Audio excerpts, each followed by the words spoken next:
تو آپ کی خدمت میں عرض کر رہے تھے کہ نماز میں کچھ پڑھنا واجب ہے، فرض ہے، اگر فرض ترک ہوگا تو نماز نہیں ہوگی۔ یہ دو چیزیں ہیں، ایک تکبیر تحریمہ اور دوسرا کم از کم ایک آیت کا پڑھنا۔ چنانچہ اگر کوئی تکبیر تحریمہ ہی نہ لگائے، بس یہ خالی ہاتھ اٹھا کے باندھ لے، نماز ہی نہیں ہوگی۔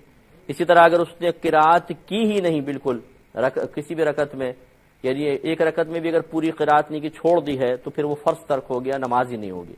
پھر واجب کا درجہ آتا ہے۔ واجب میں کچھ چیزیں آپ کو بتائیں کہ الحمد شریف کا پوری الحمد شریف کا پڑھنا واجب، اس کے ساتھ ایک سورت یا 3 چھوٹی آیتیں یا ایک بڑی آیت جو 3 چھوٹی آیتوں کے برابر ہو، ان کا پڑھنا واجب ہے۔ چنانچہ کسی نے اگر الحمد شریف اس سے چھٹ گئی یا سورت ملانا بھول گیا تو ترک واجب ہو گیا۔ اسی طریقے سے دعائے قنوت کے لیے تکبیر لگانا واجب، خود دعائے قنوت واجب، پھر التحیات پڑھنا واجب ہے، پھر عیدین کی 6 زائد تکبیرات یہ سب واجب ہوتی ہیں۔ اس طرح عید کی دوسری رکعت میں رکوع میں جانے کے لیے جو تکبیر لگاتے ہیں وہ بھی واجب ہوتی ہے۔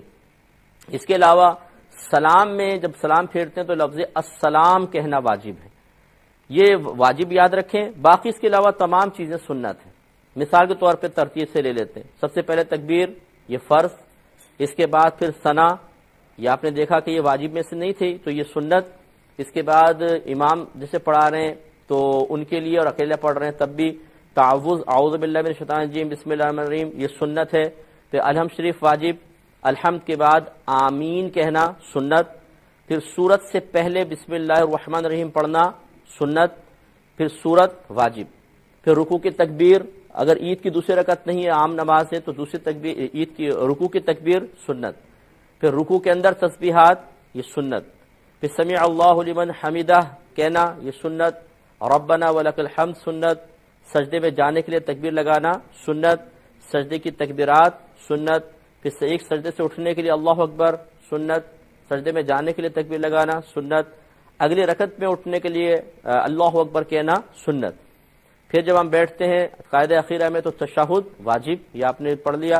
اس کے بعد درود شریف، درود ابراہیمی سنت، اس کے بعد دعا ملانا سنت، پھر لفظ السلام سیدھی طرف پھیرا واجب اور علیکم ورحمۃ اللہ کہنا سنت، پھر اس طرح السلام واجب، علیکم ورحمۃ اللہ کہنا سنت۔